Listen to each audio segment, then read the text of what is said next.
So other kind of interventions you can do is have a client make a list of all their eating disorder rituals. So this is a big one because a lot of times patients are doing stuff that they don't even know is a ritual. I had a client who would use a baby spoon. And poor girl, she just got her first real job and she took it to work one day and everybody was like, "Are you using a baby spoon?" And so, but she just always did it, right? And she just thought, "Oh, this is just what I like to do," right? And I'm like, "Nope, not normal. That's an eating disorder thing. You're not allowed to do that anymore," you know? And so have them make a list of all the stuff they do. Well, I have to eat lunch every day at 12:05. If I don't eat at 12:05, I just can't do it. And I have to run, a lot of times people, I have a lot of that OCD clients, and so people have to finish the treadmill on an even number, you know? So we'll have a thing of, nope, you gotta stop on an odd, sorry. Like that's to increase that cognitive flexibility. But before we can come up with those things for them to do differently, we gotta get a list. And so helping them realize too, they're kind of making the case against themselves, if you will, for their eating disorder, how strong it is and how much it permeates their life. Have them make that list and have them increase their awareness of all the things they do to live for the eating disorder. Use a hand clicker, the little sports things, you know, you can get them like Academy or Walmart or anywhere. We keep some of those in the office, and I'll have client count their judgments all day. Every time you have a judgment, click it. Every time you have a body image thought, click it. Every time you start to count calories, click it. You know, whatever it is that we're counting. And research has shown, and I can tell you anecdotally it works, that just raising awareness automatically lowers behaviors. And so I'll see people, I don't even do an intervention. The people I see on outpatient once a week, I'll say, okay, click it every day, write it down over a day and come back to me. It goes down throughout the week just because they became more aware. And instead of those thoughts being internalized, now they're externalizing them. And now it's something, instead of, God, I'm so fat. And instead of like ruminating on that and me carrying that around all day, I'm like, I'm so fat, click, right? Now I've externalized it, I've labeled it for what it is, and I'm becoming more aware of it. I love this. Oh, my clients love this so much. We'll buy eggs, and I'll have them write down stuff that they're mad at, like stuff that the eating disorder has cost them or something like that, and they just throw eggs. It's really fun. If you haven't thrown eggs, throw eggs. It's a blast. You know, I get the cheap eggs.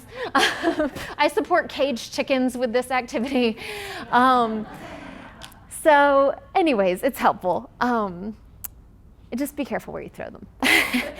A lot of times people, when they come to me, and I know your patients are like this, if they're, you know, they've got anxiety or depression, people lose themselves over time. And when you're living a life that's incongruent with your values, that's when you develop problems.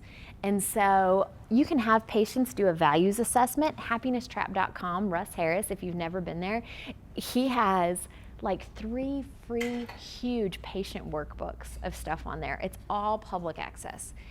Take it, have them do a values assessment, have them look at what's really important to them. There's different domains: friends, family, recreation, work, education, career, volunteering, all this stuff, right? Take the judgment out of their values. One of the things I have them do after they do the assessment is I have them write next to their top values where they got each one. Where did I learn this? Did I learn it from my mom, my dad? Did I learn it from being the opposite of my family? Is it something my family said was important and I don't really care about?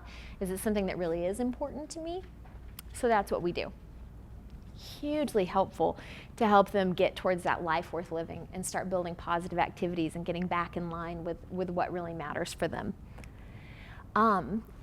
This is kind of a twist on a cognitive behavioral thing.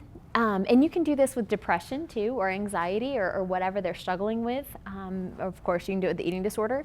We call the eating disorder ED, by the way, eating disorder. So have them make a thought log and write down all of their ED thoughts, or write down all of their depression thoughts on one side, and then on the other side, write down their answer to that. And this is creating cognitive dissonance, right? Because now instead of just thinking it, I'm coming up with my own refute for that. And a lot of times patients really struggle in the beginning because they believe it so much. So Ed says I'm fat and gross. All I can say is that's mean, right? It's true, right? Even if they believe that so much, they can't say, no, I'm not, you know, shut up, whatever. Then they can at least say, gosh, that's a mean thought. And so that helps. And what we see over time is that eventually this side will get thicker than that side when they stick with it. But again, and this also gives you great fodder for the therapy session, because you can break down those thoughts and you could do a thought record on every single thought that they have. There's all kinds of stuff that you could do with this when it comes to treatment. Good old-fashioned write a letter to the eating disorder, right? We love writing letters in therapy. So encourage clients to really look at both aspects. As I said in the beginning of this, we are smart human beings generally, and we do what works, right? And so we don't want to just pretend like this eating disorder has been horrible and it's cost you so much and gosh, we hate it. It's probably been a friend for a good long time. So let's acknowledge what it's done. Let's say thank you for the things that it's done, and then let's look at the cost of it. And similar to that, have them write a eulogy for it. And a lot of my patients will say, well, I didn't want it to die, I didn't give it up. And I say, well, then it was murder, right? We don't always have a choice. We don't know what happens. So I'm sorry your parents stuck you in this clinic and now we've murdered your eating disorder. Let's grieve it. I'll do a nice little ceremony with them. I have them write a letter and they'll talk about, giving up the loss. Sometimes we'll talk about the loss of the ideals. So their ideal body that they always thought was going to make them popular, and they always thought they were going to have everything they wanted, and then they lost all this weight and they still hated themselves and they didn't have any more friends and they still didn't get a boyfriend, and it just wasn't what they thought, right? Have them write a letter to their a eulogy for their ideal self. It wasn't what I thought, right? Another thing that I found to be really helpful with patients is having them grieve the loss of something they never had. So for example, they had that mother who was always critical, right? Mom was just always on them. Have them grieve the loss of a loving mother that they always wanted. And we get rid of those expectations for mom to be, and this is when mom's still alive, right? So we have them get rid of those expectations that, mom was gonna be the best friend mom, and we were gonna go shopping and she's gonna plan my wedding. And only a small portion of people get the ideals anyways, right? So let's grieve that. Let's grieve what you didn't have. And then we can actually try to work on accepting your mom for what she has given you, right? And it becomes less painful. So that's been tremendously helpful as well. So there's all sorts of things you can do with the eulogy. And what I do with patients is after they finish it and they bring it in, then I'll have some little poems and stuff that I'll read, and I have a little, do this outside, by the way, I learned the hard way. I have a little metal box in my office, and we'll actually burn it. Is sort of a little ceremony kind of thing. Again, do it outside because my office smelled like smoke for a week and everybody's like, oh, is that something on fire? So a little life lesson. But this can be a really, really powerful therapy tool. Ways you can help, put pamphlets in there. A lot of times I've had people come to me and they've been in outpatient therapy for a year before they started talking about the eating disorder because they just weren't ready to let it go. It's not the therapist's fault in any way. It's just something that they were keeping hidden. It's the nature of the eating disorder.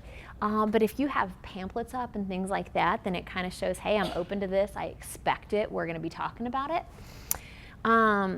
Ask them, about their weight. Educate them about eating disorders. A lot of people who are anxious kind of struggle with eating. What's your eating like, right? Normalize it for them.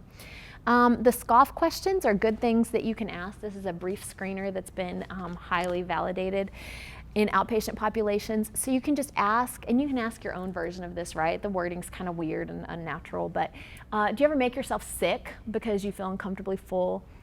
Do you worry that you've lost control over how much you eat? I love this, it's British, so you have to say the next one in a British accent. Have you recently lost more than 1 stone in a 3-month period? So, have you gained or lost some weight, right? That's the question.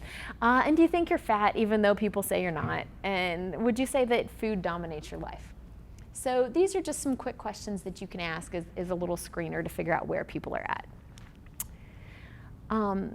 We are always here for you as a source. If you need help getting people into residential treatment, if you have questions, if you're just thinking, man, I don't know what this is. You know, is this an eating disorder? Is this a problem? I am definitely not in the camp that everyone has an eating disorder. I'm quite aware that they don't.